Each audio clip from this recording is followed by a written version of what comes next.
बाथौ बिबुंसारनि जानानै नोंथांखौ रोजा रोजा साबायखर थाबाय, लोगोसे बरायनाय थाबाय। दायो जोंनि गेजेराव दङ उदालगुरि जिल्ला दुलाराय बाथौ गौथुमनि मानगोनां गाहाय फोसावगिरि मुस्रि सम्बर बसुमतारी। बिथाङा उदालगुरि जिल्लानि दुलाराय बाथौ गौथुमनि गाहाय फोसावगिरि। आरो नोंथाङा फंनैसो बे सावरायमेलाव आं सोंथि सानदों। दिनैनि दिनाव दिउरि आसारि फोसावगिरि जिथु सावरायमेल लादों नोंथांमोना, बे सावरायमेलाव मा थांखिखौ लानानै नोंथांमोना सावरायनो सानदों? गिबि गिबियाव आं बाथौ बिबुंसार नैबे फोसाव आफादनिसिम दुलाराय बाथौ गौथुम उदालगुरि जिल्लानि फारसेथिंनिफ्राय आं गाहाय फोसावगिरि जानानै नोंथांमोनखौ खुलुमबाय। आरो लोगोसे बे हाबाफारियाव जिरायफैनो हानाय जिल्ला गौथुमनि गाहाय बिफान, लाइमोन बिफान, दौरि, फोसावगुरु, आसारि गासै बिफाननि बाथौसा नोंथांमोननिसिमबो आंनि गोरबोनि आं खुलुमनाय बावग्रोदों। दानिया जा सोंनाया फैदों, जोङो बाथौ धोरोमनि नैबे जिथु आथिखालाव जोंहा मोनथाम खलब दौरि, फोसावगुरु आरो आसारि बिथांमोननि जिथु दिनै जोङो मोनसे सावराय जथुम लादों। बे सावराय जथुमजों लोगोसेनो जोङो माखासे थियरिकेल धोरोमनि सायाव जोङो सावरायगोन। बिनि गुबै ओंथियानो जाबाय बबेबा मोनसे हारि, बे हारिखौ बिथांमोननि अंगुबै जिथु कालचार, हारिमु, बे हारिमुखौ फोथांना लाखिनाया बै हारिनि गुबै धोरोम आफादानो होननानै बुहुमाव थानाय गासै रायजो राजा मिथिगौ। दा थिग बिदिनो जोंनि बर' माहारिनि गेजेराव गिबिसिन आरो अंगुबै धोरोम बाथौ धोरोम, बे बाथौ धोरोमखौ जोङो आथिखालावल' नङा, बे आयथो फायथो मुगानिफ्रायनो जोंनि बर' माहारिया बेखौ खुंबोगासिनो दङ। आरो बे धोरोमखौ आब्रुथियै जों फोसावलांनायनि बेलायाव, बिश्वनि दरबाराव जों सिनायथि होनायनि बेलायाव धोरोमनि जि मोनथाम खलबा, धोरोमनि गुबै जि मोनथाम खलब दौरि, फोसावगुरु आरो आसारि, आरो बिनि अनगायैबो जोंहा खलब दंबावो। नाथाय दिनैनि नैबे सावराय जथुमाव बाहागो लागोना बे मोनथाम खलबाव बाहागो लागोन जे बिथांमोननि दैदेननायनि गेजेरजोंसो धोरोमनि आब्रुथिया रग' आरो गोथों जायो। आरो बै धोरोमनि जिथु जोंनि आसार, बे आसार खान्थिया जाहाथे जेबो गुबुंले गैया जायो, थोंजों जायो। दा बेखौ लानानैनो जों दिनै बे मोनथाम खलमखौ लानानै जोङो सावरायगोन। आरो बेनो मोनसे बिनि उनावबो जों गाबोनबो बे हाबाफारिखौ लागोन। गाबोन मोनसे मावबादा मावफुंनायनि गेजेरजों बेखौ जोङो लागोन। दा दिनै बे आयदानि सायावनो जोङो मोनसे थियरिकेल बुंथिनायनि गेजेरजों जों दिनै जों सावरायगोन।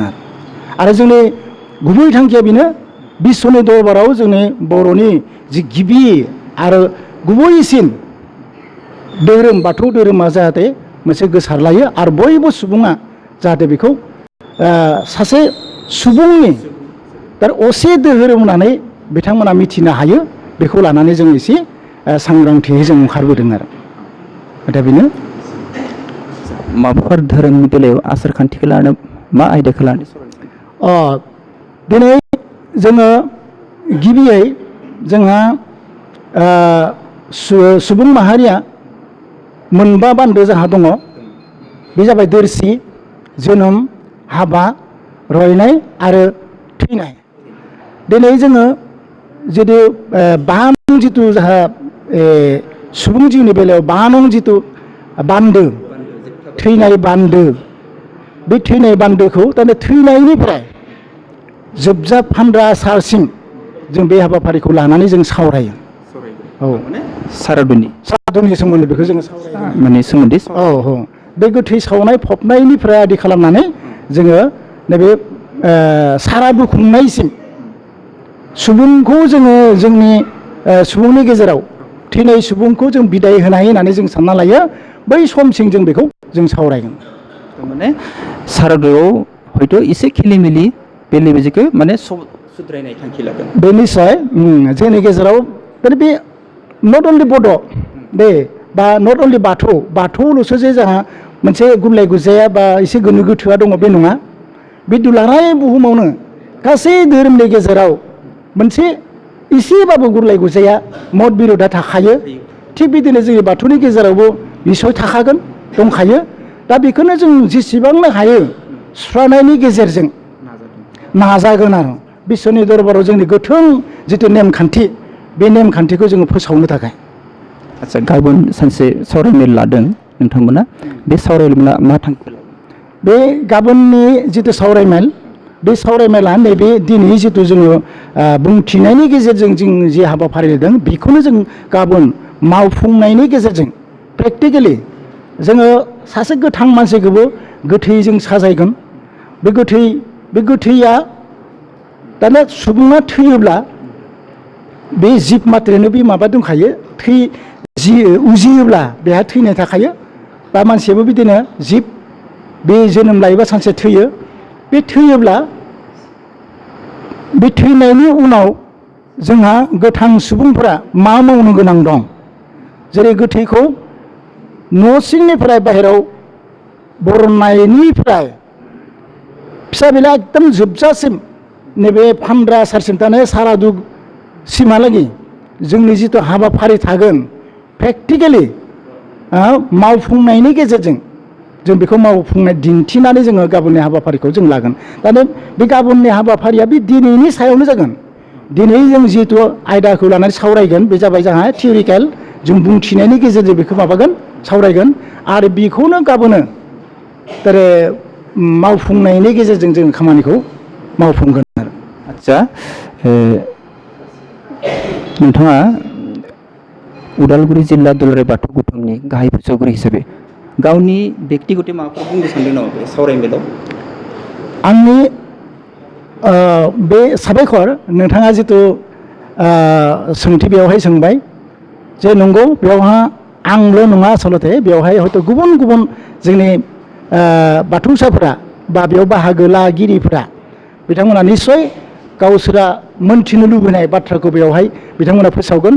आंबो बे थिग बेबायदिनो आंनि फारसेथिंनिफ्राय खावलायगोन नैबे बादायाव आंनि फारसेथिंनिफ्राय बेखौ आं खावलायगोन। खावलायनाया बेनो जोंहा दिनै दुलाराय बाथौ धोरोम बे उदालगुरि जिल्लाया फ्राय 28 बोसोरसो जाबाय। बे 28 बोसोरावहा जोङो गुदिनिफ्राय जथेस्थ' जों दावगाबाय। अब्लाबो जोंहा दावगानो गोनां दं बाखि दं।